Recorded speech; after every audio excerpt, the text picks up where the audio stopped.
작년처럼 이렇게 사전에 정해두지 않고 제가 직접 질문하실 기자님을 이제 지목을 할 텐데 그렇게 하기 위해서는 그냥 제가 진행하는 것이 나을 것 같습니다. 대체로 한 80분 정도 예정을 하고 있는데요. 보통 이제 분야는 뭐 정치, 경제, 외교 이런 식으로 보통 흘러가는 건데 이번에는 마침 김정은 위원장의 방중이 있었기 때문에 외교 안보 분야부터 먼저 시작해서 또 국민들께서 가장 관심이 높으신 경제 분야로 그리고 마지막으로 정치, 사회, 문화 이렇게 했으면 하고요. 분야별로 한 30분, 30분, 20분 대체로 이렇게 하면 좋지 않을까 싶습니다. 제가 지목을 할 텐데 그러다 보면 제가 기자님들 잘 몰라서 매체 분야별로 좀 편중될 수도 있을 것 같습니다. 그러거나 또는 특정 주제에 너무 많은 시간이 또 이렇게 흘러가거나 할 경우는 우리 보도 진행을 맡은 우리 고민정 부대변인이 좀 개입을 해서 환기를 좀 시켜주기 바랍니다. 우선 첫 질문자는 제가 마음속으로 결정을 해왔습니다. 우리 기자단의 강사님부터 과거부터 질문을 시작해온 게 거의 관행이어서 첫 질문자는 우리 연합뉴스의 이상은 기자님께 드리겠습니다. 그리고 그 이후부터는 적극적으로 이렇게 손들어 들어주시면 또는 다른 방식으로라도 질문하고 싶다라는 뜻을 표현해 주시면 제가 제 마음대로 그렇게 지목하겠습니다.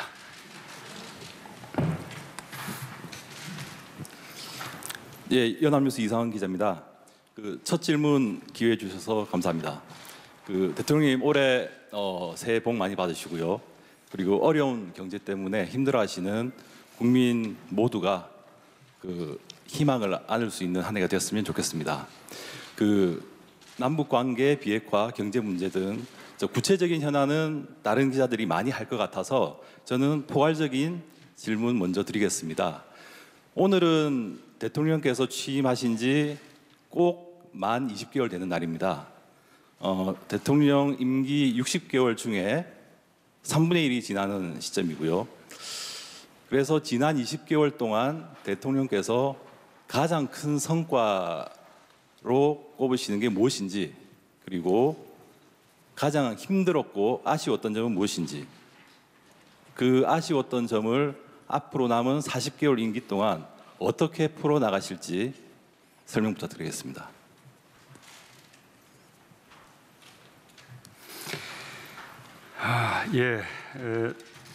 지난 20개월은 촛불에 의해서 탄생한 정부로서 촛불 민심을 현실 정치 속에서 구현해내기 위해서 혼신의 힘을 다한 그런 세월이었다고 생각합니다. 정부뿐만 아니라 우리 국민들 모두가 그랬다고 생각합니다. 그래서 그 부분에서는 성과가 있었다고 말씀드리고 싶습니다. 나라다운 나라 만들기, 공정하고 정의로운 나라 만들기, 그리고 그와 함께 또 그러한 나라를 경제적으로도 뒷받침하기 위해서 경제 패러다임을 대전환하고, 그리고 또 적대와 대결의 남북관계를 평화와 협력의 남북관계로 전환해내는 그런 점에서 큰 성과가 있었다고 생각합니다. 가장 힘들었고 아쉬운 점은 역시 뭐니 해도 고용 지표가 부진했다, 국민들 기대에 미치지 못했다는 점이 가장 아쉽고 아픈 점이었습니다. 앞으로 이 부분을 어떻게 이제 풀어나갈는지 하는 것이 새해 우리 정부의 가장 큰 과제라고 생각합니다. 정부의 정책 기조가 잘못되었다고 생각하지 않습니다. 그러나 정부의 정책 기조는 그대로 유지해 가면서도 보완할 점들을 충분히 보완해서 이제는 고용 지표에 있어서도 작년하고는 다른 훨씬 더 늘어난 모습. 그래서 고용의 양과 질을 함께 이렇게 높이는 그런 한 해로 만들겠습니다.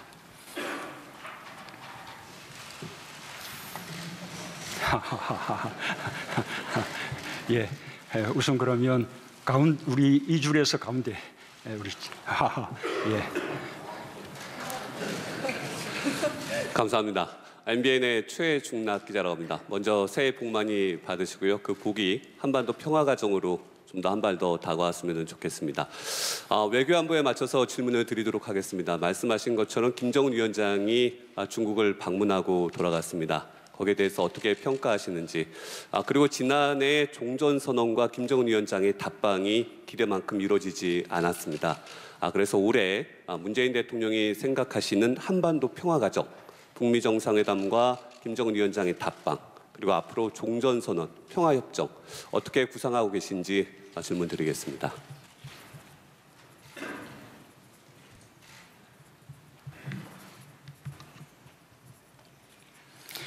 예, 김정은 위원장의 방중은 그냥 한마디로 말하자면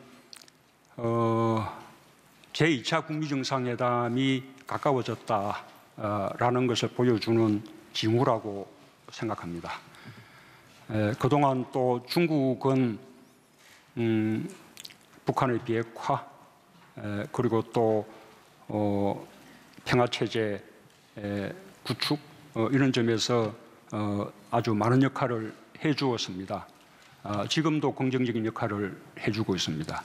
이번 김정은 위원장의 방중은 제2차 북미 정상회담의 성공에도 아주 긍정적으로 작용할 것이라고 생각합니다. 아마도 이제 이쯤 되면 정말 멀지 않아서 제2차 북미 정상회담을 위한 북미 간의 고위급 협상의 소식을 듣게 되지 않을까 그렇게 기대합니다. 김정은 위원장의 그 답방은 북한 지도자가 우리 서울을 방문하는 것이 사상 처음 있는 일이기 때문에 그 자체로서 남북 관계에 있어서 대단히 중요한 정말 대전환의 계기가 되리라고 생각합니다. 그리고 또 김정은 위원장이 직접 약속하고 발표했던 일인 만큼 저는 반드시 실현될 것이라고 믿습니다. 그러나 또 제2차 북미 정상회담하고 연동되는 것이기 때문에 제2차 북미 정상회담이 먼저 이루어지고 나면 그 이후에 김정은 위원장의 답방은 좀 더 순조롭게 추진될 수 있지 않을까 생각합니다. 한편으로 북한은 우리하고 체제가 다르기 때문에 정말 사상 최초로 최고 지도자가 우리 남쪽 서울을 답방하는 것에 대해서 내부적으로 많은 고심이 있을 것이라고 생각합니다. 우리는 그 고심도 좀 헤아려 가야 하고 그래서 북한 답방에 대해서 이렇게 재촉하지 않았습니다만 그러나 제2차 북미 정상회담이 열리면 남북 관계의 선순환을 위해서 또 어떤 형태로든 또 남북 정상이 마주 앉아서 제2차 북미 정상회담의 결과를 공유하면서 그에 따른 남북 관계의 발전을 또 협의해 나갈 필요가 있다고 보고 있습니다. 그리고 평화체제 구축과 그다음에 또 종전선언 부분은 결국은 싱가포르 회담에서 합의한 북한의 비핵화 조치에 상응하는 그런 미국의 조치에 해당한다고 생각합니다. 그 부분에서 그동안 북미 간에 서로 먼저 해야 된다라는 서로 입장의 차이가 있었는데 그런 부분들이 제2차 북미 정상회담을 통해서 해소될 것으로 기대합니다. 자, 이쪽에 맨 끝에. 예.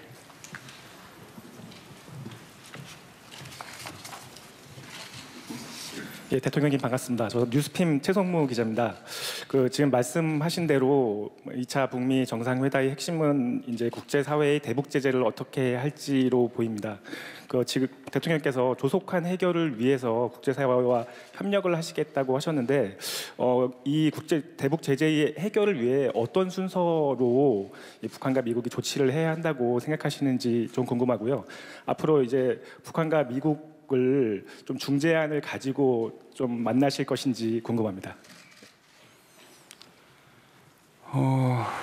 그럼 결국은 대북 제재의 해결은 북한의 비핵화의 속도에 이제 따라가는 것이기 때문에 대북 제재의 빠른 해결을 위해서는 우선 북한이 실질적인 비핵화 조치를 보다 좀 과감하게 할 필요가 있다고 생각하고, 또 북한이 그런 조치를 취하는 대로 계속해서 북한의 계속된 비핵화를 말하자면 촉진하고 독려하기 위해서 그에 대한 상응 조치들도 함께 강구돼 나가야 한다고 생각합니다. 아마 이제 그 점이 이번에 제2차 북미 정상회담의 가장 중요한 의제가 될 것이라고 보고, 1차 북미 정상회담이 좀 추상적인 합의에 머무르기 때문에 2차 북미 정상회담에서는 그에 대한 반성에 입각해서 북한과 미국 간에 서로 구체적인 조치에 대해서 보다 좀 분명한 합의들을 하게 되지 않을까, 그렇게 저는 기대합니다.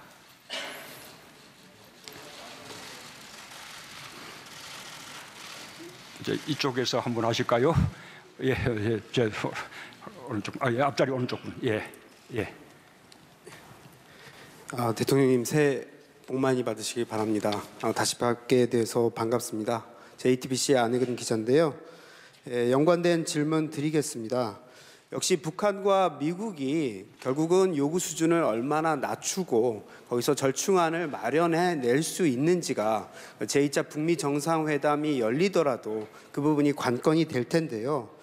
결국 첫 술에 다 배부를 수는 없기 때문에 영변 등 일정 지역의 비핵화를 먼저 진행을 한다든지, 일부 몇 개 만들어 놓은 핵무기를 먼저 폐기를 한다든지, 그리고 미국은 그에 대한 상응 조치로서 부분적인 제재 완화 조치를 취한다든지, 이 같은 패키지 딜이 하나의 좀 대안이 될 수 있을 것 같은데, 체결되고 난 이후에도 주한미군을 유지할 것인지 말 것인지 하는 부분들은 전적으로 한미 양국의 결정에 달려 있는 문제이고, 그렇다는 사실을 북한의 김정은도 잘 이해를 하고 있습니다.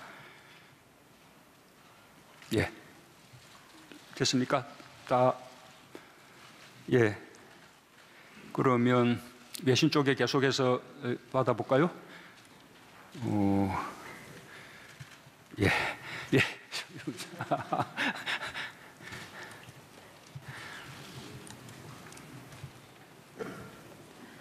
I'm Ma-Fei from People's Daily. Thank you for having me. In the past year, with the great efforts of Mr. President, a series of positive changes have taken place on the Korean Peninsula. China always supports the improvement of inter-Korean relations and welcomes the positive moves on the peninsula. So my question is, how would Mr. President evaluate China's role in promoting the peaceful settlement of the Korean Peninsula issue? Thank you.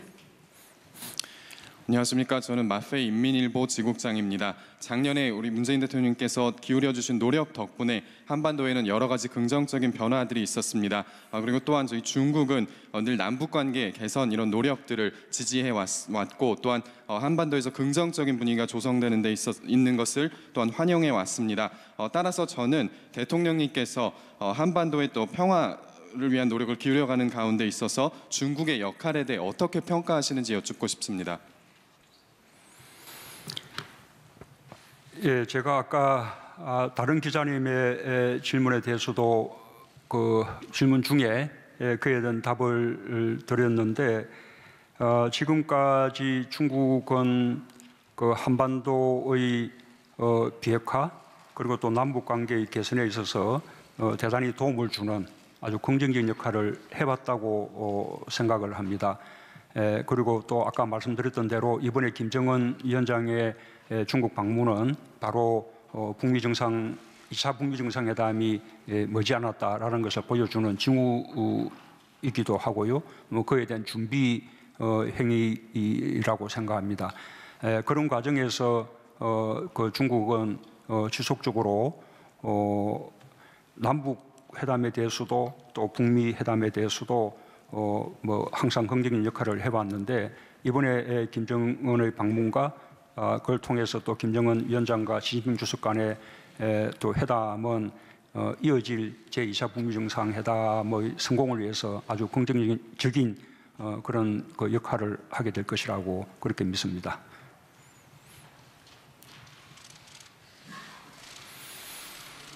예, 우리 잠깐 외신 마지막 한 번 더 뒤로 가서 예, 우리 신지연 우리 비서관 뒤에 분 예. 안녕하십니까. Wishing you a happy and busy new year. I'm Sébastien Faletti from Le Figaro. You mentioned that North Korea need to be more active on the denuclearization front. Could you be a bit more specific on what North Korea should do in order to move the process forward? And when you say denuclearization, following up on my colleague question, do you think in the end, if denuclearization is achieved, that will include the withdrawal of US nuclear assets, let's say in Japan or in Guam, which are protecting South Korea? Thank you very much. 안녕하십니까. 저는 세바스찬 팔레티 르피가로 특파원입니다. 대통령님 새해 복 많이 받으시기 바랍니다. 대통령님께서 북한이 비핵화 부분에 있어서 더욱 적극적인 조치를 취해야 한다고 그렇게 말씀을 하셨는데 좀 더 구체적으로 어떠한 조치를 취해야 하는지 말씀해 주시기를 바랍니다. 또한 이 비핵화가 결국에 종국에 달성될 경우에 앞서 저희 다른 기자가 또 질문하기도 했습니다만 괌과 또 일본 등지에 있는 주한미군의 그런 핵 자산들이 또한 철수하는 것을 의미하게 되는지 또한 여쭙고 싶습니다.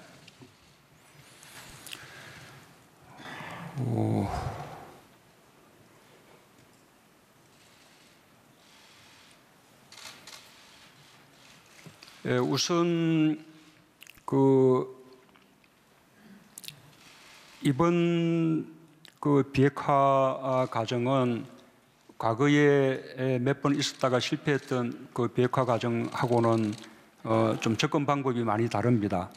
과거에는 대체로 차관 보급 정도 선에서의 어떤 실무적 회담이었던 것에 비해서 이번에는 양 정상 간이 직접 만나서 합의하고 국제사회에 공표한 것입니다. 그 합의의 무게가 전혀 다르다는 말씀을 드리고 과거에는 또 북한의 어떤 신고부터 먼저 이렇게 하는 것으로 시작을 했기 때문에 그 신고의 검증, 진실성 여부를 둘러싸고 논란하다가 결국은 실패하는 식의 그런 패턴을 되풀이했는데 이번에는 북한이 보다 구체적으로 우선은 추가적인 핵이나 미사일 발사의 중단, 그 다음에 두 번째로는 그런 핵실험장의 폐기, 그 다음에 세 번째로는 미사일 시험장의 폐기, 그 다음에 나아가서는 지금 영변 핵단지의 폐기까지 언급을 했습니다. 물론 이제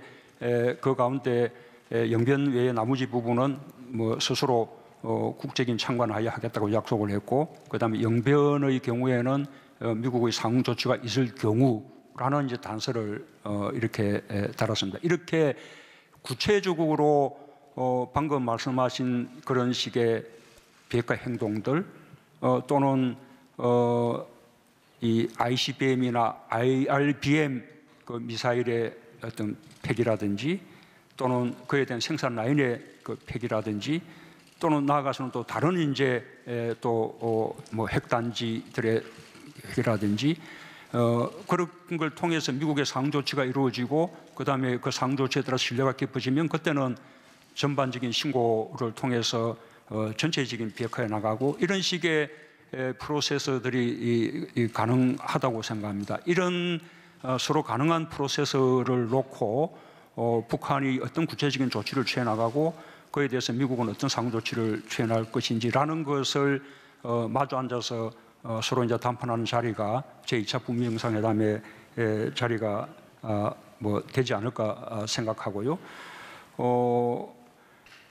일단 지금 그 아까 제가 말씀드린 우리 주한미군이라든지 그 다음에 또 미국이 괌이나 일본 등에 이렇게 배치하고 있는 여러 가지 이제 전략자산 것은 반드시 이것은 북한하고만 연계되어 있는 것이 아니고 동북아 전체의 뭐 안정과 어떤 그 평화를 위해서 이제 존재하는 것이기 때문에 아마도 그것이 북미 간의 벽화 대화 속에 무슨 상응 조건으로 그렇게 연계될 가능성은 저는 높지 않다 그렇게 보고 있습니다. 여기서도 우리 뭐 누군가 뒤에 있는 분도 한번 해볼까요? 예, 예, 우리 두 번째 줄 예. 안녕하세요. KBS 김지성 기자입니다. 김정은 위원장이 올해도 자주 만나자라고 그 서울 답방이 이루어지지 못해서 아쉬웠다라면서 친서를 보냈는데 대통령께서는 어떤 내용을 담아서 답장을 보내셨는지, 그리고 김 위원장이 신년사 통해서 다자 협상 카드를 공식적으로 제안을 했는데, 그렇다면 이 시점에서 지난해 목표했던 종전선언 평화협정은 어느 시기에 어느 주체와 함께 하실 것으로 구상을 하고 계신 건지 설명 부탁드립니다. 우선은 이렇게 남북 간의 그 친서 교환 필요하면 주고받습니다만 이제 특사가 직접 가지고 가서 전달하는 경우 외에는 친서를 보내고 받은 사실을 공개하지 않는 것이 이제 관례였고, 설사 이제 친서를 주고받은 사실이 공개되는 경우에도 그 내용은 공개하지 않는 것이 관례였는데, 제가 지난번 받은 그 친서의 경우는 조금 이렇게 특별하다고 생각했습니다.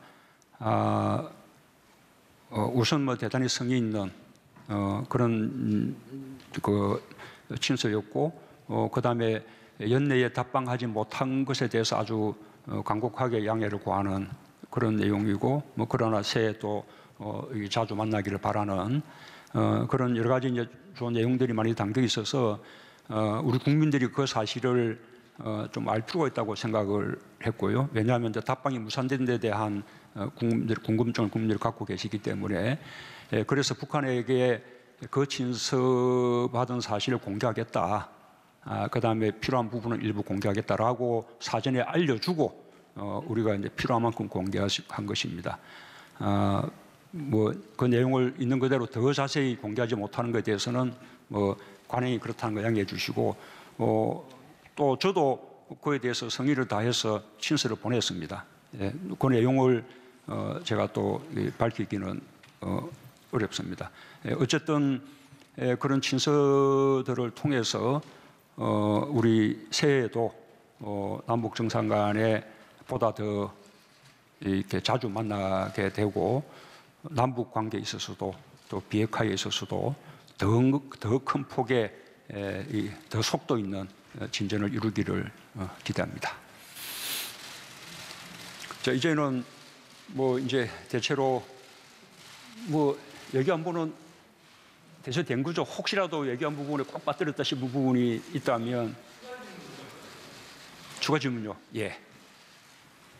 두 번째 질문 드렸는데 다자 협상 카드를 꺼내 들었잖아요. 김정은 위원장의 신년사에서. 그러면 올해 종전선언은 목표가 이제 한 해 미뤄져서 올해로 목표로 다시 하게 되는 건지, 그리고 평화협정 관련해서는 어떤 주체와 하게 될 것인지 질문 드렸습니다.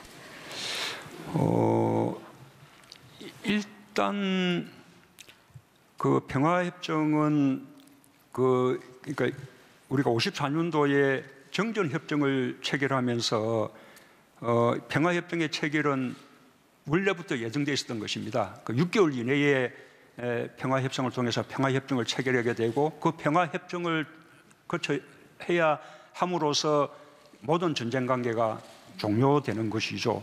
그러나 우리는 정전협정만 체결하고 그 뒤에 이제 평화협정을 체결하지 못한 채 지금 수십 년 세월을 흘러온 것입니다.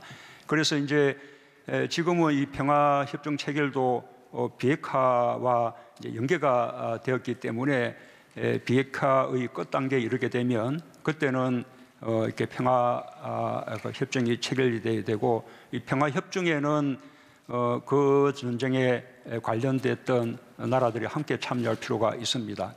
그래서 평화 협정은 당연히 조금 이제 다자적인 그런 구도를 가게 되고 평화 협정 이후의 어떤 우리가 평화를 담보해내는 일을 위해서도 이 다자적인 어떤 체제들이 필요하다고 봅니다.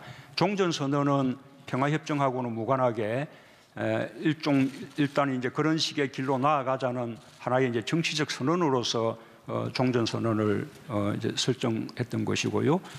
그 종전선언에 따라서 서로 간의 적대관계를 해소하자는 정치적 선언이 이어지면 북한도 보다 비핵화를 속도 있게 할 수 있게 되고 그러면 또 평화 협상도 빠르게 할 수 있지 않을까 그렇게 기대해서 제안됐던 것입니다. 그런 식의 프로세스는 앞으로도 계속 시기는 조정됐지만 살아는 있다고 생각합니다.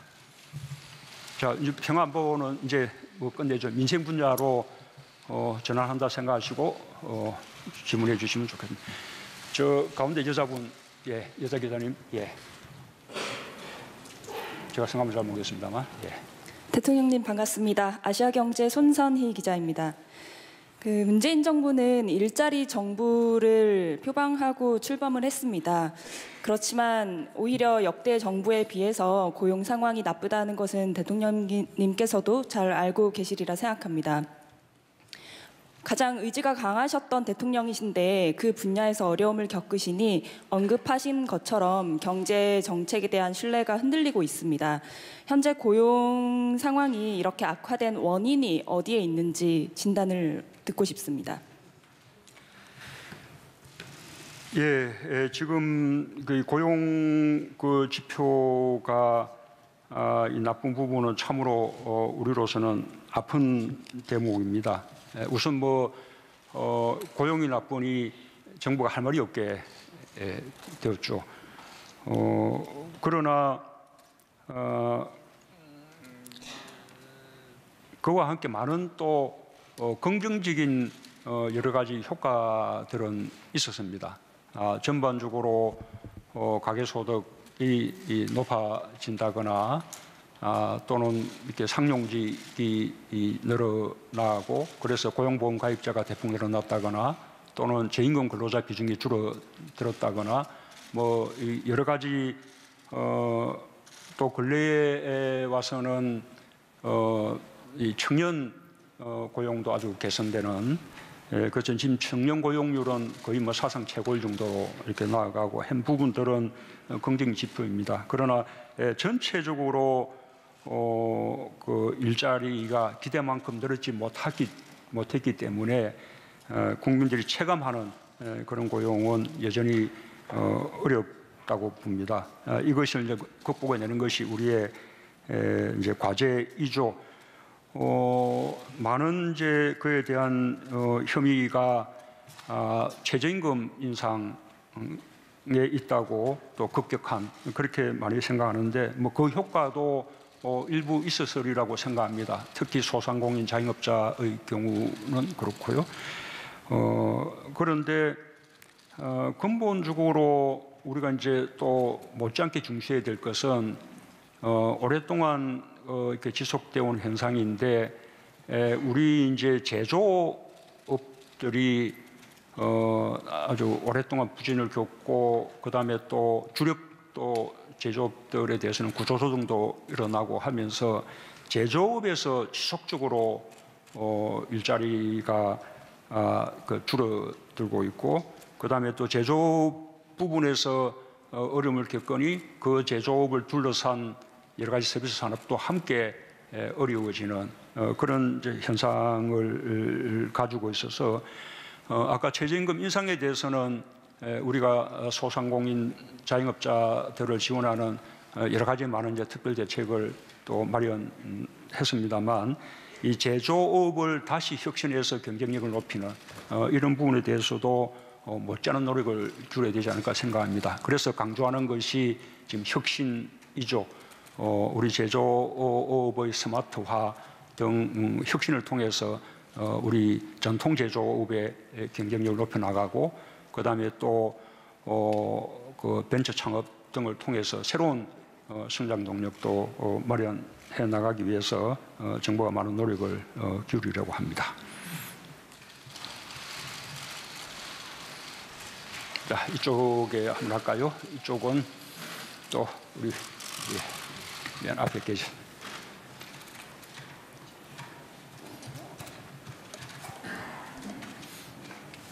예, 대통령 감사합니다. 저는 대전일보 송충원이라고 합니다. 아까 모두 발언에서 지역 성장판이 열려야 국가 경제에 활력이 돌아온다고 말씀하시면서 두 가지를 말씀하셨던 것 같습니다. 근데 지방 투어를 통한 지역 활력 프로젝트하고 예타 면제 두 가지를 말씀하셨는데 그것을 추진하면서 그것을 이제 올해 진행하시면서 대통령께서 생각하시는 원칙이나 기준이 있다면은 각각에 대한, 아니면은 비서진이나 관련 부처에 특별히 그걸 추진하면서 당부하신 게 있다면 소개해 주셨으면 좋겠습니다.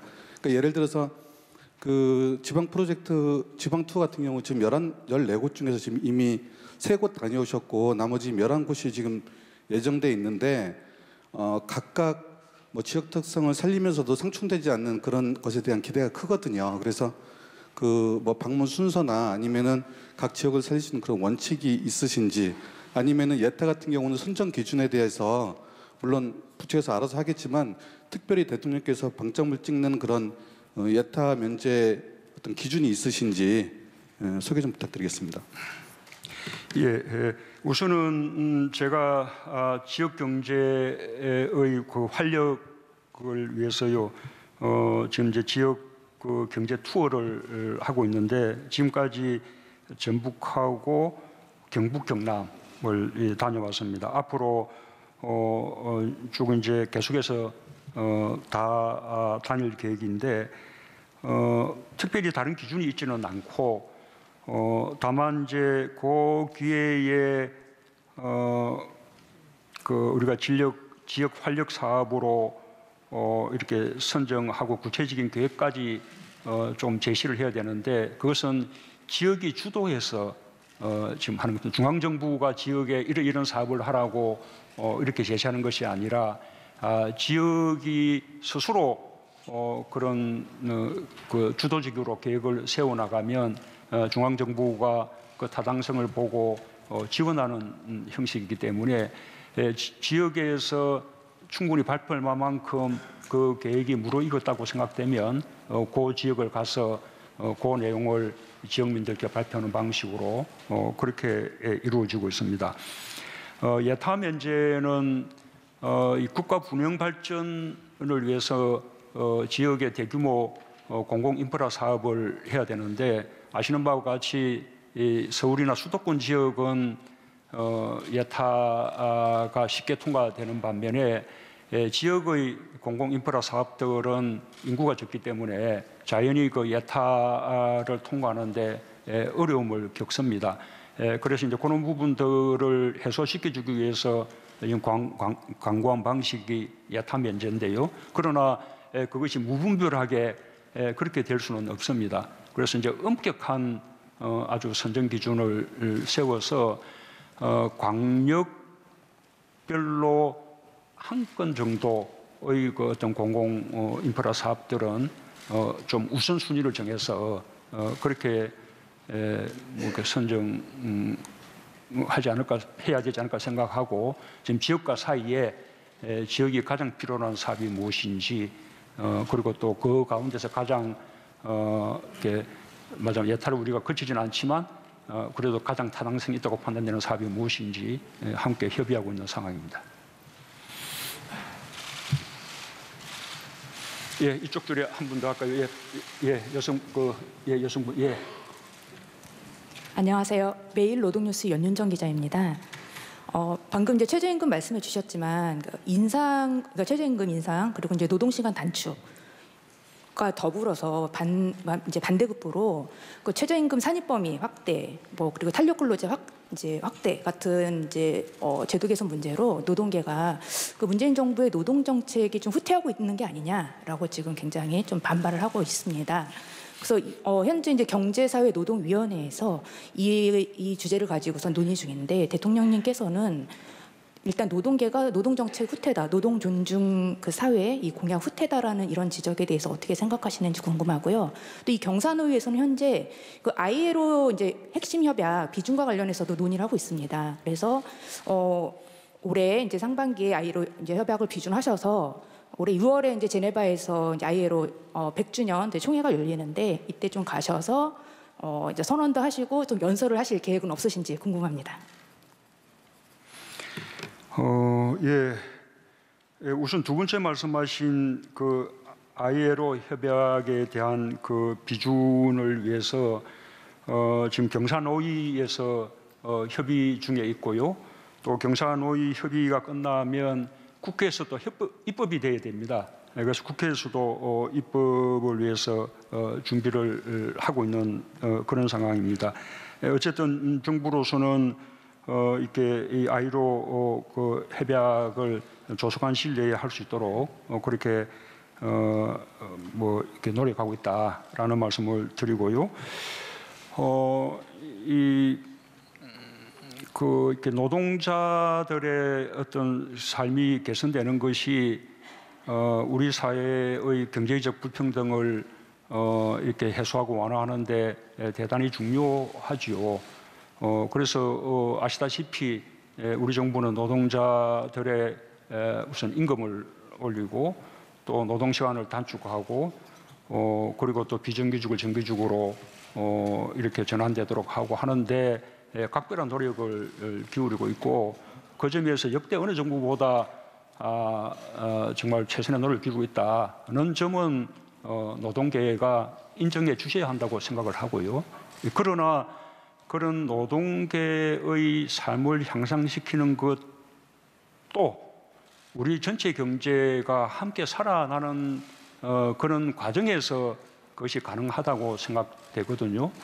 노동자들의 임금이 올라가는 것은 그 자체로 좋은 일이지만 그것이 또 다른 경제 부분에 주름살을 미쳐서 오히려 뭐 우리 경제가 어려워진다면 종국에는 노동자들조차도 말하자면 그 일자리가 충분하지 않게 된다든지 또 다시 또 그것이 노동자들의 고통으로 겪어오는 것이기 때문에 이런 노동 조건의 향상을 얼마나 사회가 이렇게 받아들일 수 있느냐, 그것이 우리 경제나 고용에 어떤 영향을 미치느냐 하는 거하고 종합적으로 이렇게 살펴나가야 한다고 생각합니다. 그리고 그런 점에 대해서 나는 노동계가 조금 더 열린 마음으로 임할 필요가 있다고 보고 있습니다. 자, 이 줄에 우리 둘째 줄 계신 분. 아니 요 가운데 안경 쓰신 기자님. 감사합니다. 저는 매일경제신문 박용범 기자라고 합니다. 그 대통령께서 그 포용적 성장을 굉장히 강조하시고 계시고 포용국가를 말씀하시고 있는데 그 최근에 어떤 인사를 하신거나 아니면은 그 앞으로 곧 있을 개각 관련해서 좀 대통령님과 생각을 좀 경제 분야 관련해서 좀 다른 생각을 하고 조금 당적이 다르더라도 아니면 민간에서 좀 더 솔직한 얘기를 고언할 수 있는 이런 분들을 좀 등용하실 생각이 있으신지 궁금합니다.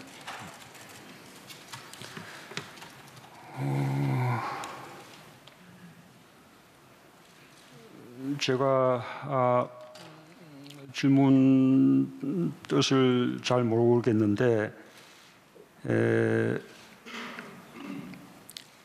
어쨌든 그 정부의 경제정책 기조가 있으면 그 경제를 담당하는 그 부처의 장관님은 그런 정부의 경제정책 기조에 대해서 함께 생각을 해야 되는 거죠.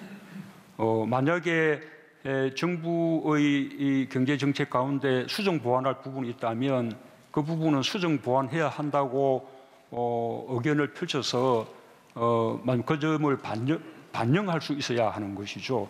어쨌든 그런 토론의 과정을 거쳐서 정부의 경제 정책이 수립이 되면 그에 대해서는 원팀이 돼서 이렇게 함께 나아갈 수 있는 그런 분들을 모셔야 한다고 생각합니다. 그렇게 정부의 경제 정책 기조가 이렇게 토론을 통해 결정됐는데도 이렇게 그와 다른 개인적인 생각을 주장하는 분이라면 원팀으로서 활동하기는 어려운 것이죠. 이런 것은 탕평이라든지 이런 거하고는 좀 차원이 다른 그런 문제라고 생각을 합니다. 예, 이쪽에 저 뒤에 아니 거기가 가셨어요? 예, 뒤에도 계시네요. 예. 네, 대통령님 새해 복 많이 받으시고요. 정말 올해는 함께 잘 사는 나라 만들어 주시기 바랍니다. 오늘 그 기자회견문 그 모두 발언을 보면은 그 혁신 성장, 공정 경제를 통해서 성장을 지속시키겠다. 개천에서 용이 나오는 사회를 만들겠다. 이렇게 말씀을 하셨습니다. 하지만 실질적으로 그 여론이 굉장히 냉랭하다는 거 또 그 대통령께서 알고 계실 겁니다. 현실 경제가 굉장히 얼어붙어 있습니다. 국민들이 많이 힘들어하고 있습니다. 그 희망을 버린 건 아니지만 미래에 대한 불안감이 굉장합니다. 그 대통령께서 계속해서 이와 관련해서 엄중하게 바라보고 있다. 이렇게 강조를 하시고 계셨는데요. 그럼에도 이 대통령께서 현 정책에 대해서 그 기조를 바꾸시지 않고 변화를 갖지 않으시려는 그런 그 이유에 대해서도 알고 싶고요. 그 자신감은 어디에서 나오는 것인지, 그 근거는 무엇인지 좀 단도직입적으로 여쭙겠습니다. 네, 경기방송의 김예령 기자님이십니다. 예, 정부의 경제정책 기조가 왜 필요한지 우리 사회의 양극화 또 불평등 구조를 바꾸지 않고서는 지속 가능한 성장이 불가능하다.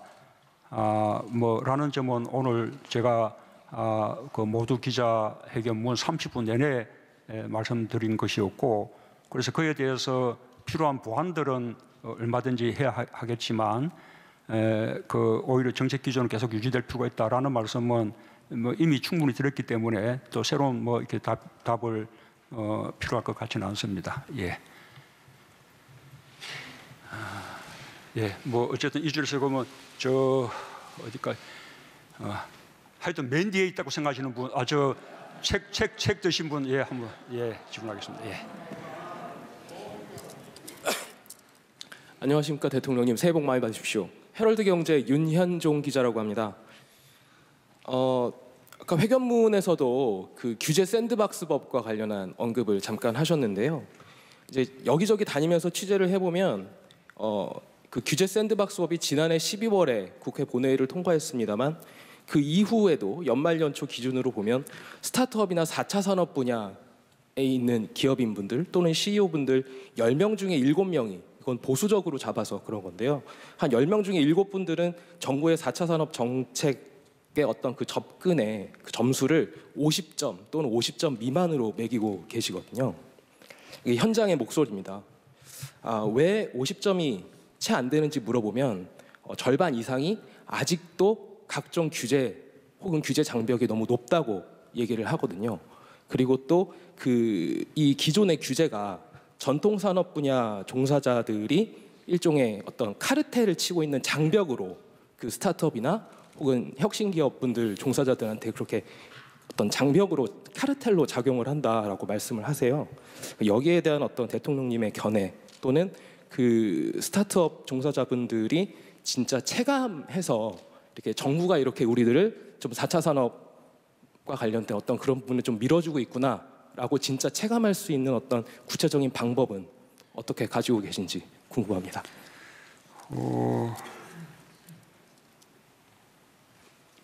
규제 때문에 이 새로운 어떤 산업에 진출하거나 또는 신기술을 이렇게 제품화하는 데 어려움이 있다라는 말씀들에 공감합니다.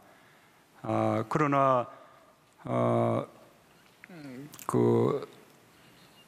이 규제 혁신을 위해서 뭐 역대 정부가 우리 정부 이렇게까지 쭉 그 노력을 해왔지만 그 과정에서 우리가 늘 이제 이렇게 알게 되는 것은 결국 규제라는 것은 또 규제 혁신은 서로 가치가 충돌하는 것이거든요.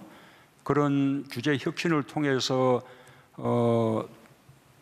좀 길이 열리고 여러 가지 편리해지는 면이 있는 반면에 그 규제를 통해서 지키려고 하는 가치는 또 이제 풀어지는 것이기 때문에 항상 그 가치 간의 충돌이 생기게 되고 그 다음에 또 그 이해집단 간에 이제 아주 격렬한 이해상충이 있게 되는 거죠.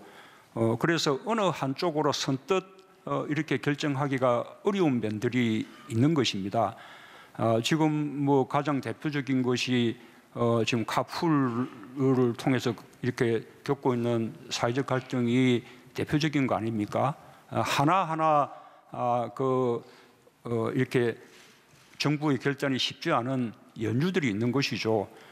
이 해법은 물론 이제 정부가 적극적으로 이해관계가 다른 분들을 설득 이렇게 해야겠습니다만 그렇게 생각이 다른 분들 간에 일종의 사회적 타협이나 합의 같은 것들이 이제 필요한 거죠.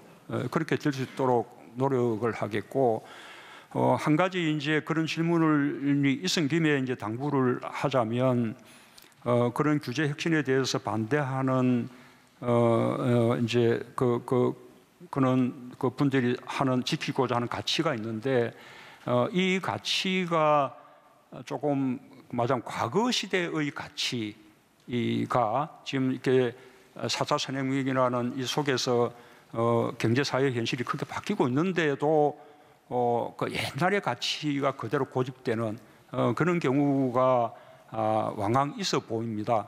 그래서 이 가치를 주장하는 그런 분들도 이제 또 바뀐 시대에 맞게 조금 더 열린 마음으로 상대와 대화하는 그런 좀 유연한 마음을 가져주면 좋겠다는 생각이고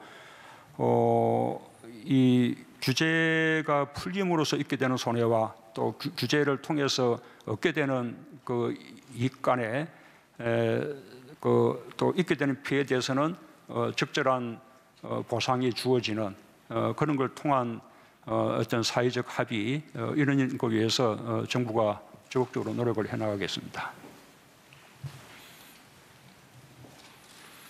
예, 또 이제 이쪽에 한번 가면요, 저 핸드폰 들고 계신 분요, 예, 예, 저 원래 핸드폰 먼저 하셨고 그 다음에 하십시오. 그러면 예. 네, 대통령 안녕하십니까? 우선 함께 잘 사는 나라를 위해서 노력해 주신 점에 감사 인사드리면서 질문하겠습니다. 저는 아시아뉴스통신의 정규열 기자입니다. 우선 대통령께서 신년에 가장 먼저 하셨던 현장 방문이 스타트업 현장이었습니다. 사실 그 말은 스타트업 자체의 활성화도 물론 중요하지만 그에 따라서 일자리도 늘리는 게 심각하다. 이 부분을 좀 개선해야 되지 않냐는 측면도 있었던 것 같습니다. 그래서 사실 근데 현장에서 보면 스타트업을 육성하자고 하면서 사실 그 육성하는 어떤 자금이나 이런 부분에서는 40세 이전으로 많이 이렇게 제한이 되어 있습니다. 그러다 보니까 40세 이상 되시는 분들이 스타트업을 좀 활성화해서 성장을 하고 싶은데 그런 지원이 적어서 어려움이 많다고 조금 전에 제가 사실은 현장에 계신 분들하고 카톡을 하면서도 이렇게 이야기를 들었거든요.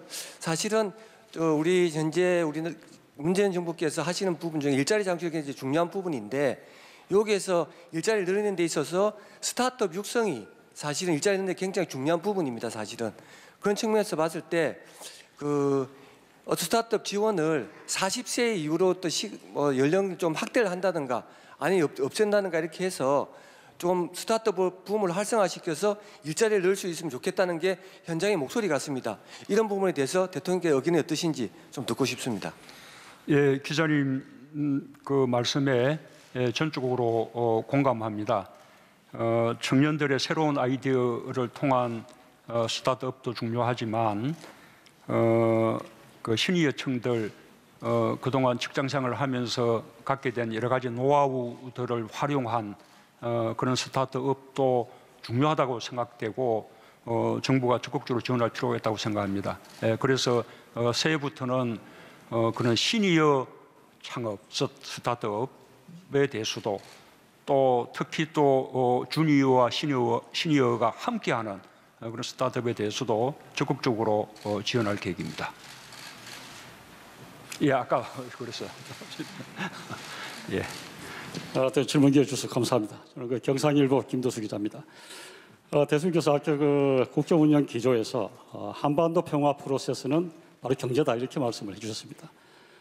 지역 경제와 연장해서 남북 경제 협력과 관련된 연장선상 제가 질문드리면 실제 동남부 세계 시도지사뿐만 아니라 대한민국 시도지사 협의회에서는 남북 경제 협력을 통해서 정말 낙수가 없느냐, 지역 경제가 워낙 어렵다 보니까 그렇다 보면 이 비핵화 문제도 연동된 것도 사실입니다. 그러나 남북 경제 협력의 실질적인 이와 관련한 실질적인 어떤 방법 그리고 그 지점, 시기 여기에 대해서 좀 대통령께서 예를 들어서 설명해 주시든지 구체적으로 설명해 주시면 감사하겠습니다. 고맙습니다. 경상일보는 어디에 있습니까? 소재지가? 울산광역시의 본사. 응? 울산광역시의 본사. 예, 이렇게 남북 경협은 그동안 좀 북한 이제 퍼주기 그런 오해도 많이 있었는데 우리가 이제 제대로 했던 남북 경협이 이제 개성공단이라고 보면 개성공단은 북한 노동자들이 노임을 통해서 얻은 이익도 있지만 그 이익보다는 우리 기업들의 그 이익이 훨씬 컸다는 것을 우리가 다 확인하게 됐죠. 거기에 진출해 있는 기업들뿐만 아니라 그 기업들의 원자재를 납품하는 식의 그 후방 경제 효과까지 포함하면 우리 경제에 훨씬 큰 이제 그 도움이 되었습니다. 아마 국제 제재가 해제돼서 이제 북한 경제가 개방이 되고 인프라 건설이 되고 그러면 저는 아마 중국을 비롯해서 또는 여러 이제 국제 자본들이 마지막 경쟁적으로 북한에 들어갈 수 있다고 생각합니다. 말하자면 이제 선점하는 또는 주도권을 확보하기 위해서요. 그런 면에서 한국이 시기를 놓치지 않는 것이 대단히 중요하다고 생각합니다. 아까 여러분이 질문하셨듯이 이 한국 경제가 이제 구조적으로 어려움을 겪고 있고 과거 같은 고도 성장은 불가능한 상황이 되었습니다. 이제는 선진국형 경제가 돼서 20대 후반 정도의 성장률을 쭉 유지해 나가는 것도 쉽지 않은 그런 이제 과제가 되었는데 이 남북 경협이야말로 우리 경제에 그야말로 새로운 활력을 불어넣는 그런 새로운 획기적인 성장 동력이 될 것이라고 생각합니다. 그리고 그런 기회는 우리에게만 있는 것이죠. 그게 우리가 언제 그것을 짠하고 사용할 수 있게 될지는 잘 모르지만 어쨌든 우리에게 예비되어 있는 하나의 축복 같은 것이라고 나는 생각합니다. 그 남북 경협이 본격화되면 지역 경제에도 큰 도움이 됩니다. 지금은 워낙 세월이 오래돼서 다 잊어버렸을 가능성이 많은데 그 남북 관계가 활발했던 시절에는 지자체별로 북한하고 사이에 그 협력 사업들이 있었고 그 협력 사업들을 추진하기 위한 협력 기금들이 정립돼서 지금도 그 돈이 사용되지 않은 채 지자체에 보존돼 있습니다. 예를 들면 경남 같으면 통일 딸기 등을 비롯한 농업 협력을 통해서 북한 경제를 도우면서 그것이 경남 경제에도 도움이 되었었고요. 아마도 이제 울산 같으면 울산이 갖고 있는 여러 가지 이 산업적인 역량들이 북한에 이렇게 진출하면서 울산 경제에도 새로운 활력이 되고 그 북한 경제도 도움을 주는 그런 방향들이 얼마든지 있을 겁니다. 아마도 울산광역시의 뭐 홈페이지 등을 방문하면 울산이 그 남북 협력 사교에 대해서 어떤 사업들을 준비하고 있으며 추진하고 있는지 알 수 있을 것이라고 생각합니다. 예, 그런 지금은 국제 제재에 가로막혀서 우리가 당장 할 수 없습니다. 예, 그러나 국제 제재가 풀리게 되면 빠른 속도로 할 수 있도록 사전에 조사하고 연구하는 그런 작업들은 미리 그것은 국제 제재하고 무관하게 할 수 있는 것이기 때문에 정부로서는 미리 해줘야겠다는 생각을 하고 있고 또 필요하다면 지자체들하고도 미리 다 협의를 이렇게 가질 계획입니다. 네, 대통령님, 이제 시간이 좀 제법 많이 지나서요. 다음 분야로 넘어가야 할 것 같은데 많은 기자님들 질문 있었지만 지금 일간지 기자들이 지목을 많이 못 받았던 것 같습니다. 괜찮으시다면 한번 기회를 주시는 건 어떨까 싶습니다. 그럼 중앙일간지 기자님들만 손들어 보시면 예. 그러면 먼저 앞에서부터 시작을 해보십니다. 예. 네, 조선일보의 정우상 기자입니다. 잠깐만 주제는 안 넘어도 되나요? 주제는 마지막 주제인 사회, 정치, 문화 이쪽으로 갈까요? 아니 뭐 괜찮습니다. 우리 정우상 기자님은 뭐 종전 주제로 하셔도 괜찮습니다. 아닙니다.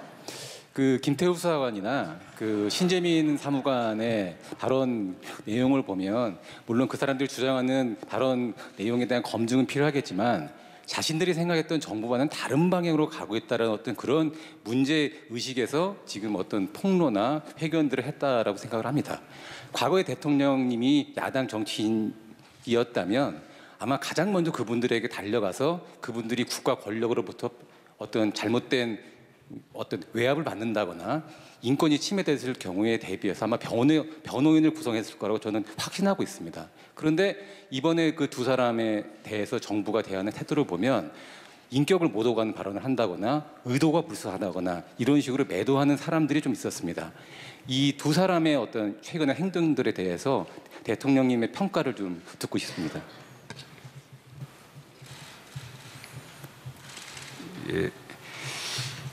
일단 이제 김태우 행정관이 속해 있던 특감반을 생각하면 그 특감반은 그 민간인을 사찰하는 것이 임무가 아닙니다. 하위공직자도 관심이 없고요. 가장 출발은 대통령, 그다음 대통령 주변 특수관계자, 그리고 이제 고위공직자들의 권력형 그 비리를 감시하는 거죠. 지금까지 역대 정부가 전부 대통령 그 주변 특수관계자 또는 고위공직자들의 권력형 비리 때문에 국민들에게 준 상처가 얼마나 큽니까? 지금 앞에 두 정부의 대통령과 그 주변이 지금 그런 일로 재판을 받고 있습니다. 그렇게 하라고 특감반을 두고 있는 거예요. 예. 그런 면에서 보면 뭐 다행스럽게도 우리 정부에서는 그렇게 과거 정부처럼 국민들에게 실망을 줄 만한 그런 이렇게 권력형 비리라든지 뭐 이런 것들이 크게 발생하지 않았기 때문에 특감반은 맞으면 소기의 목적을 이렇게 잘 했다고 볼 수 있는 거죠. 김태우 행정관이 제기한 문제는 자신이 한 행위, 자신이 한 행위를 놓고 지금 시비가 벌어지고 있는 거예요. 이 모든 공직자가 자신의 권한을 남용할 수 있습니다.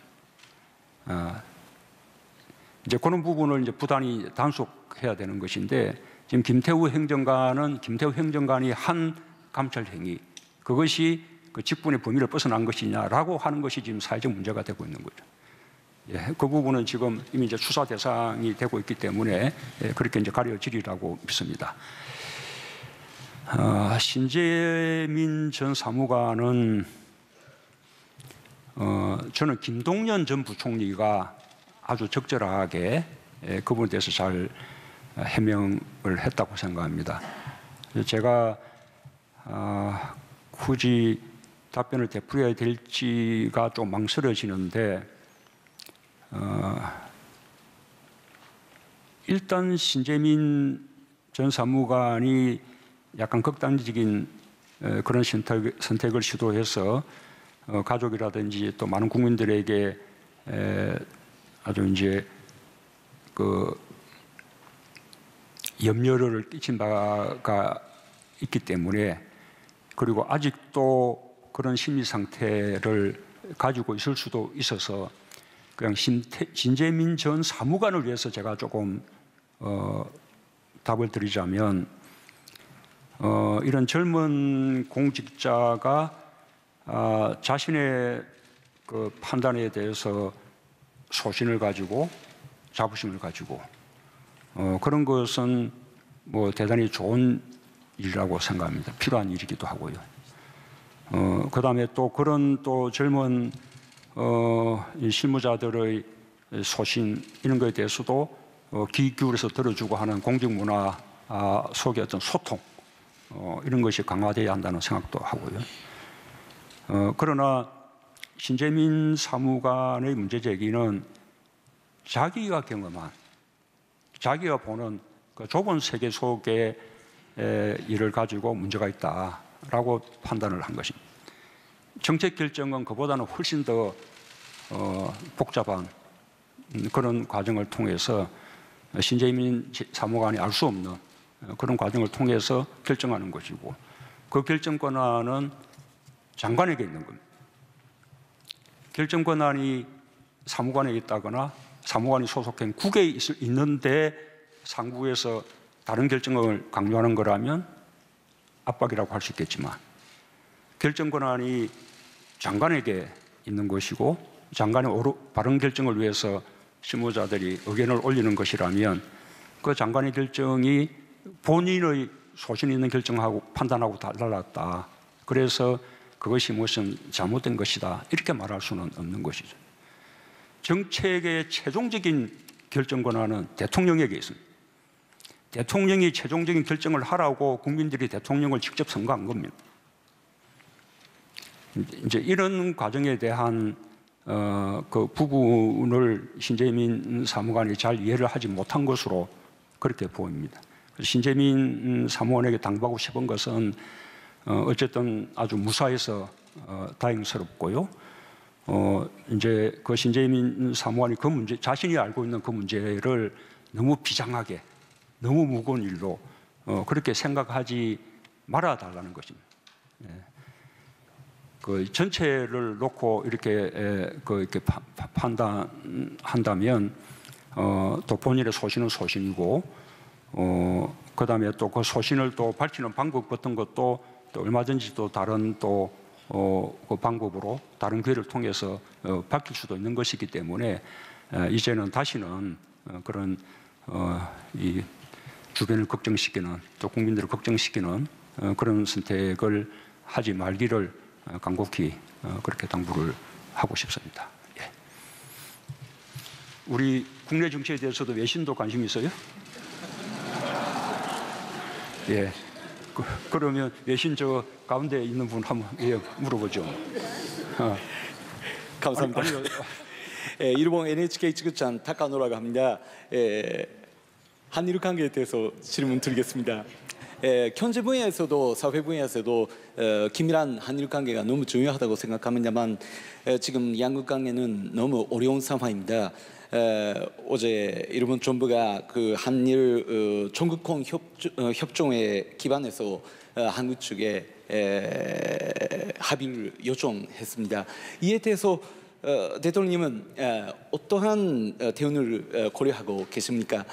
그리고 대법원 판결에 관여해서 아직 한국 정부는 그 구체적인 대응책을 발표하시지 않고 계신데 언제쯤 발표할 계획이신지, 또 한국 정부가 새로운 기금이나 재단을 설립할 가능성도 있는지 구체적으로 말씀해 주시면 감사드리겠습니다.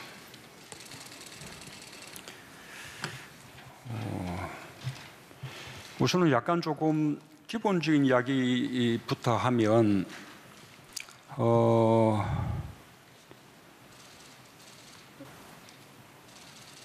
과거 한국과 일본 간에 어떤 불행했던 그 역사가 있었습니다. 35년 가량 지속된 그런 역사입니다. 그 역사 때문에 한국과 일본이 이 새로운 외교 관계를 수립하면서 한일 기본 협정을 체결했지만 그것으로 다 해결되지 않았다라고 여기는 그런 문제들이 아직도 조금씩 이어지고 있습니다. 이것은 한국 정부가 만들어낸 문제들이 아닙니다. 과거의 불행했던 그 오랜 역사 때문에 만들어지고 있는 문제입니다. 저는 일본 정부가 그에 대해서 조금 더 겸허한 입장을 가져야 한다고 봅니다. 한국 정부는 그럼에도 불구하고 그 문제는 그 문제대로 별개로 양국이 지혜를 모아서 해결하고 그것으로 인해서 미래지향적인 관계가 훼손되지 않도록 하자고 누누이 이야기를 하고 있습니다. 그러나 그런 문제에 대해서 일본의 정치인들 또 지도자들이 자꾸 그것을 이렇게 정치 쟁점화해서 문제를 더 이렇게 논란거리로 만들고 확산시켜 나가는 것은 저는 현명한 태도가 아니라고 생각합니다. 한국 대부분의 판결에 대해서 일본도 마찬가지고 한국도 마찬가지고 세계 모든 무명 선진국들이 다 마찬가지입니다. 상권 분립에 의해서 사법부의 판결에 정부가 관여할 수가 없습니다. 정부는 사법부의 판결에 대해서 존중해야 합니다. 일본도 마찬가지입니다. 일본이 한국 법원의 판결에 대해서 불만을 표시하실 수는 있습니다. 그러나 한국 정부로서는 한국 사법부 판결에 대해서 존중하는 입장을 가져야 되고 일본도 기본적으로 불만이 있더라도 기본적으로 그 부분은 어쩔 수 없다라는 인식을 가져주어야 합니다. 그렇다면 그런 상황 속에서 한일 간에 어떻게 지혜를 모아서 그 문제를 해결할 것인가? 지금 한국 사법부가 한일 기본협정 가지고 아직 해결되지 않았다라고 이렇게 판단하는 문제들에 대해서 그리고 그 피해자들의 실질적인 고통들을 치유해 주는 문제에 대해서 한일 양국이 어떻게 해결해 나갈 것인가라고 정말 그 부분에 대해서는 진지하게 지혜를 모아 나가야 한다고 생각합니다. 그런 문제를 정치적 공방의 소재로 삼아서 미래지향적인 관계까지 훼손하려고 하는 것은 대단히 바람직하지 못하다고 봅니다. 새로운 재단이나 기금의 가능성 이런 부분들은 조금 더 그 사건에 대해서 지금 심지어 수사까지 되고 있는 그런 상황이기 때문에 좀 그런 상황들이 정리되는 것을 지켜보고 판단해야 하지 않을까 그렇게 생각합니다. 사실은 그 뒤에 분을 지목한 것이어서 제가 기회를 드리겠습니다. 네, 대통령님 잠시만요. 지금 시간이 많이 지났습니다. 정해진 시간을 훌쩍 넘겨서요. 아마도 마지막 질문쯤이 될 것 같은데요. 어떠신가요? 안녕하세요. Sorry. Yes, no. 새해 복 많이 받으세요, 문 대통령님.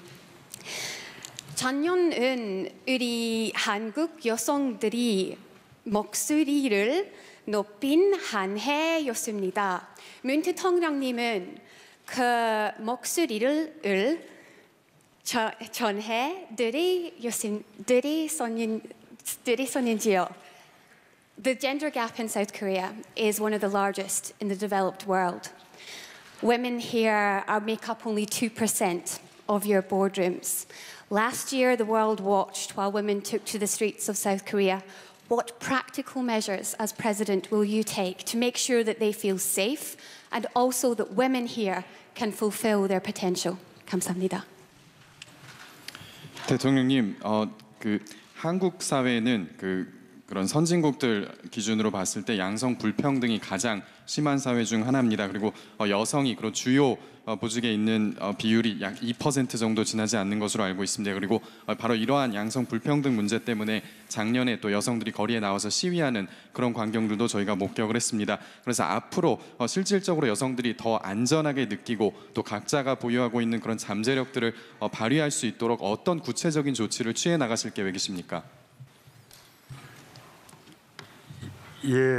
지금 기자님이 지적하신 문제는 우리가 우리의 부끄러운 현실이라고 인정하지 않을 수가 없습니다. 그래서 지금 새 정부 들어서 우선은 여성 고위공직에 여성들이 더 많이 진출하게 하는 노력들을 비롯해서 여성들이 겪고 있는 유리천정을 이렇게 깨려는 노력들을 기울이고 있고 그런 것들을 통해서 작년도 여성 고용률이 높아지는 그리고 그와 함께 또 일과 가정을 양립할 수 있는 데 있어서도 출산 휴가나 육아 휴직들을 충분히 사용할 수 있는 그런 이제 기회를 주는 문제들에서 큰 진전이 있었습니다. 앞으로도 지속적으로 양성 간의 이런 차이나 다르다는 것이 서로에게 불편을 주고 이렇게 고통을 주지 않도록 이렇게 모든 성들이 함께 이렇게 평등하게 이렇게 경제 활동, 사회 활동 또 행복을 누릴 수 있도록 그렇게 노력을 해나가겠습니다. 약간 미흡할 것 같으니 우리 앞에 앉은 두 분 한번 차례차례로 짧은 질문 한 번씩 하시죠.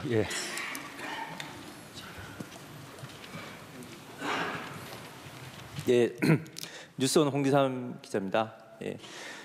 대통령께서 매주 국정 지지도 그런 걸 확인하고 그러실 것 같아요. 그래서 제가 드리고 싶은 말씀은 특히 20대 남성하고 20대 여성 너무 차이가 많이 나잖아요. 잘 아시다시피. 그래서 한편으로는 대통령께서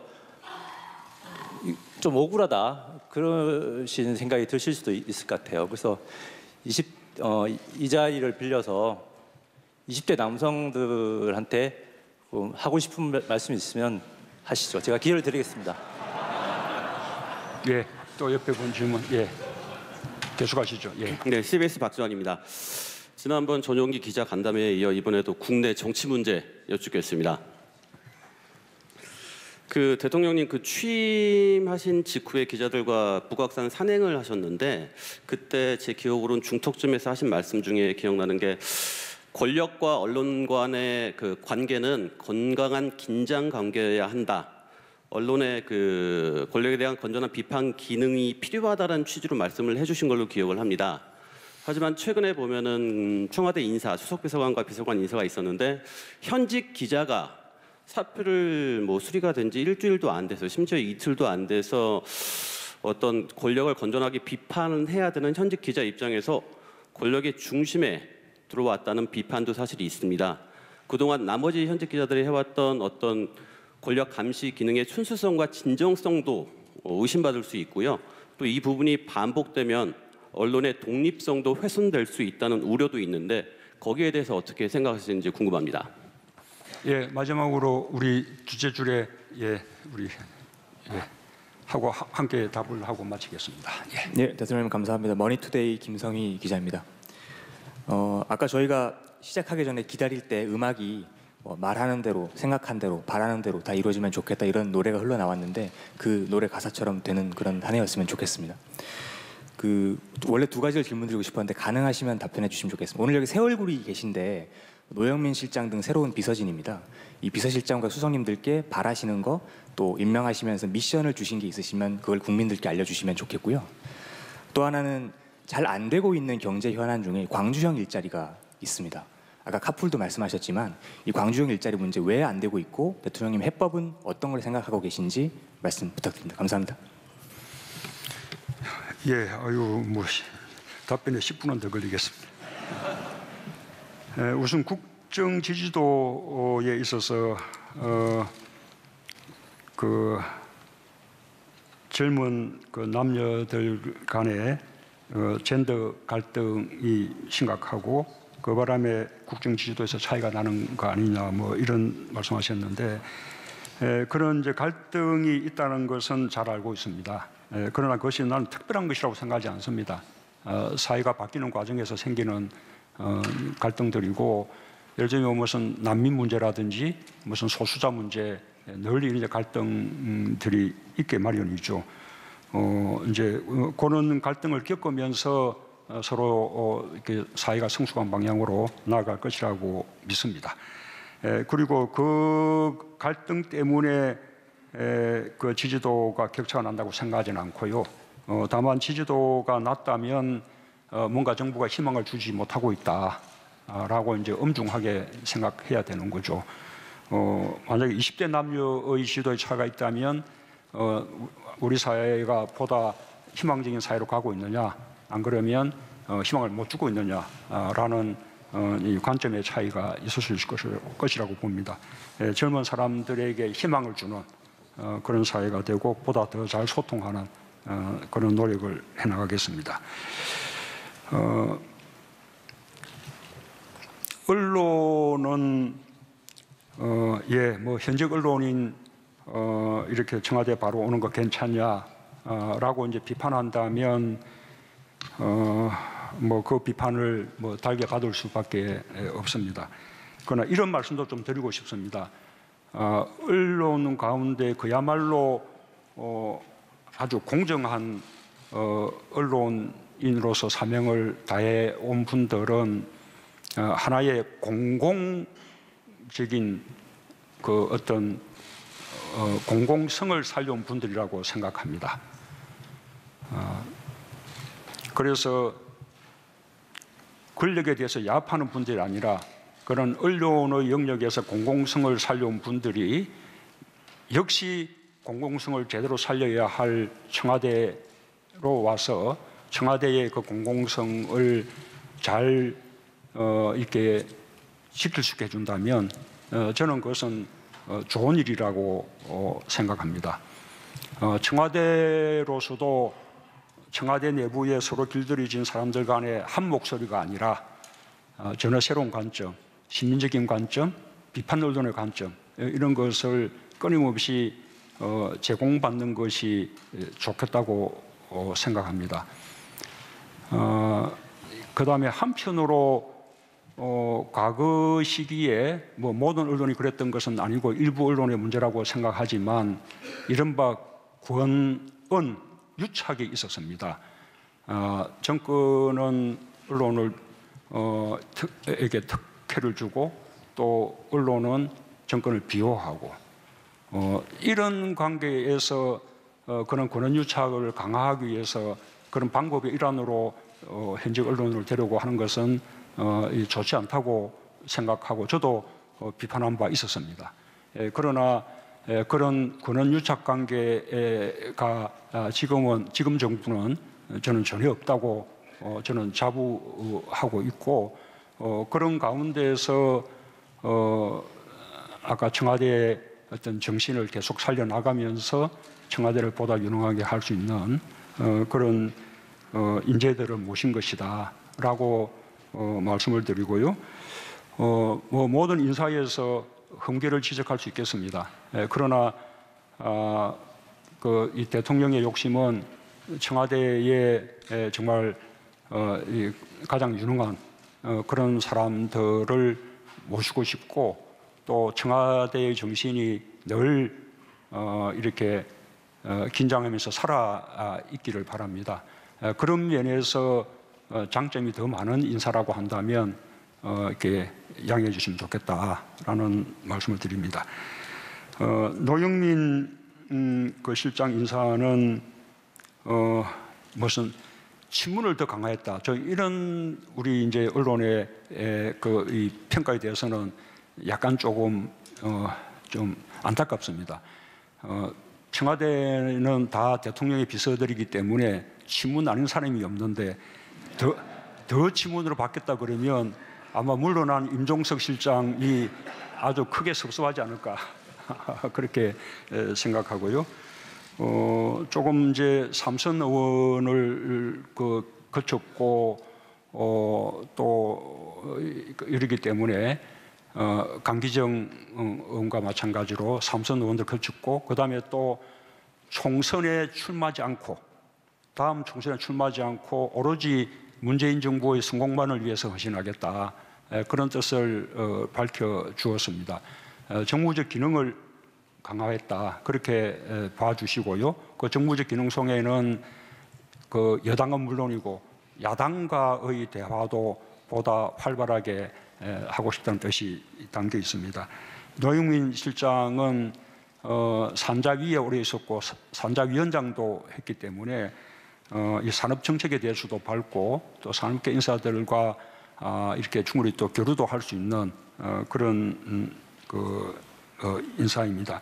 그런 장점도 발휘되기를 기대하고 있습니다. 광주형 일자리는 아마 의미는 뭐 이미 잘 아실 테니까 제가 되풀이하지 않고요. 이런 관점으로 한번 생각해 봐 주시면 좋겠습니다. 현대자동차가 한국에 맞으면 새로운 생산 라인을 설치한 게 얼마나 됐었는지 아시겠습니까? 아마도 뭐 기억도 안 날 정도로 까마득한 그 뒤에는 줄곧 외국의 공장을 새로 만들기는 했었어도 한국의 생산 라인을 새롭게 만든 것은 없었습니다. 우리 이 자동차 산업이 요즘 이제 어려움을 겪고 있는데 자체적으로도 많은 노력을 하겠지만 아까 제가 모두 기자회견에서 말씀드린 전기차, 수소차 등을 포함한 미래형 자동차 쪽을 늘려나가는 것이 우리 자동차 산업을 다시 이렇게 회생시키고 경쟁력을 강화할 수 있는 그런 방법 중에 하나라고 생각합니다. 그런 일이 이렇게 된다고 할 때 이제는 새로운 생산 라인을 한국에다 만들어야 되지 않겠습니까? 좀 그런 그렇게 될 수 있도록 저는 노사 간에 더 이렇게 조금 머리를 맞대고 지혜들을 모아주기를 바라고 그렇게 된다면 정부도 전폭적으로 지원하겠다는 말씀을 드립니다. 예. 자, 오늘 이제 더 이상 좀 어렵습니다. 예, 장시간 수고들을 하셨고요. 처음 해본 방식이라 조금 이렇게 세련되게 됐는지는 잘 모르겠습니다만, 그러나 조금 이제 궁금한 점들이 많이 좀 해소가 되는 그런 계기가 되었기를 바라겠습니다. 자, 모두들 새해 복 많이 받으시고요. 꼭 하나 잊지 말 것은 아까도 말씀드렸다시피 언론과 정부는 서 있는 위치는 다르지만 그러나 더 나은 대한민국, 공정하고 정의로운 대한민국, 그리고 또 함께 잘 사는 어떤 포용 국가, 혁신적 포용 국가, 이런 이렇게 목적을 향해서 가는 면에서는 서로 같다고 생각합니다. 우리가 더 나은 대한민국을 위한 한 팀이라는 생각을 늘 해주시면 고맙겠습니다. 감사합니다. 네, 감사합니다. 그럼 이것으로 2019 문재인 대통령 신년 기자회견을 모두 마치도록 하겠습니다. 끝까지 함께해 주신 여러분 감사합니다. 1, 2, 3 오늘 하루 정도만 맘껏 쉬어줘도 괜찮아. It's alright.